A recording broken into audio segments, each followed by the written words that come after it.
Il n'a pas été invité, je ne suis pas le seul d'ailleurs. Il y a un certain Alexandre Debanne qui n'a pas été invité également. Ouais, c'est vrai. Alors vous allez voir, il a fait une petite interview, il en parle, et puis après je crois qu'il parle de vous, mais pas en bien, voilà. Regardez. C'est pas possible. Le M6 de Nicolas de Taverneau n'a pas de mémoire. C'est dommage. Mais ça vous a fait de la peine? Non, ça me fait pas de la peine. Je trouve que c'est un signe qui est cohérent avec l'époque dans laquelle on vit, où finalement on se déplace sans aucune racine. Et c'est dommage. Parce que du coup, c'est difficile d'avoir un cap et d'avoir un avenir quand on ne sait pas d'où on vient. En tout cas, quand on l'oublie. Voilà. Alors, il est comme moi, il est un peu alors, peiné, hein. alors, je suis parfaitement au courant de l'histoire. C'est moi qui l'ai découvert sur M6, où il avait une émission régulière sur M6, et je l'ai engagé sur Vidéogag.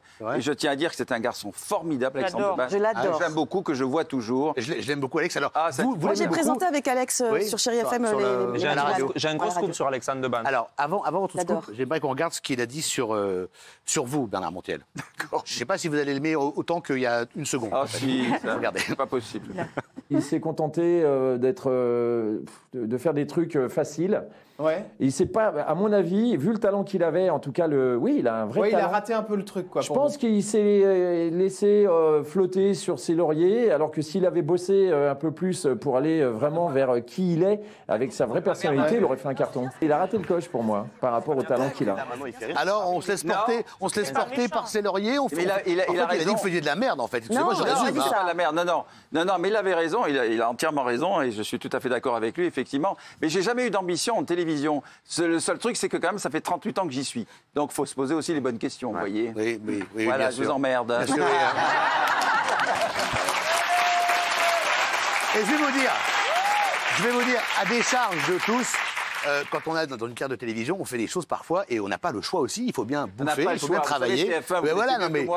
Donc, vous faites une émission qui cartonne. Du coup, on vous en donne une autre. Vous n'êtes pas presque obligé de la prendre. Moi, on m'avait imposé La Famille en Or que j'avais adoré parce que Vidéogag cartonnait, La Une Étape ou le samedi après-midi cartonnait. Donc, on me donne La Famille en Or que je ne voulais pas faire. Mais j'ai fait avec tous été obligés de faire des émissions. Valérie a été on vous met la pression. Voilà, on vous met la pression. Moi, ils m'ont fait je ne regrette rien. Soyons tout à fait honnêtes, moi, j'arrivais avec Étienne Moujotte, j'avais une relation particulière avec Étienne Moujotte, j'arrivais à lui dire... Non, mais non, mais c'était comme un père de télévision.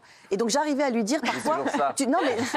J'arrivais à lui dire, tu sais, si je n'ai pas vraiment envie de la faire, je ne suis pas sûre que je serais très bonne. Et ça, il pouvait l'entendre. Parce que moi, ils m'ont fait faire la Roue de la Fortune à 11h du matin. Ah oui. J'ai encore mal aux fesses. Oui, c'est vrai, le matin à 10h du matin. Valérie Bègue, c'était très dur. C'était vraiment la version low cost. Et j'offrais des dinkies en plastique. Parce qu'à l'époque, ils voulaient aussi lancer de la Call TV le matin sur TF1, etc. Oui, j'ai une info média. Est-ce qu'elle vous intéresse? Je vous déteste de plus en plus. C'est-à-dire que je vous détestais déjà avant l'émission. Mais alors, je ne la donne que si vous m'y autorisez. Alors, je ne dirai rien, allez-y, parce que vous avez travaillé, donc allez-y. C'est le salaire que vous proposez à M6.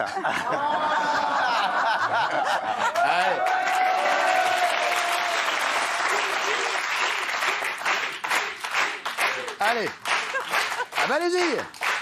Alors, le salaire que vous proposez à M6, les gens vont être extrêmement surpris. 1 million d'euros net par mois à l'année en CDI. Plus de 80 000 euros net. Et vous avez refusé? T'as dit non? Je ne réponds pas à cette personne. Est-ce que l'info est bonne? Je ne réponps pas à cette question. C'est juste l'exclusivité. Il y avait le salaire.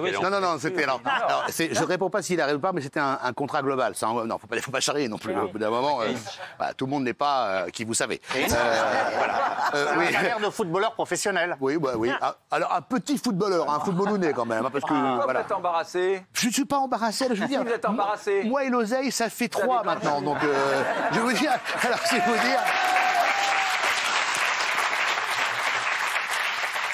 Oui, mon petit Clément.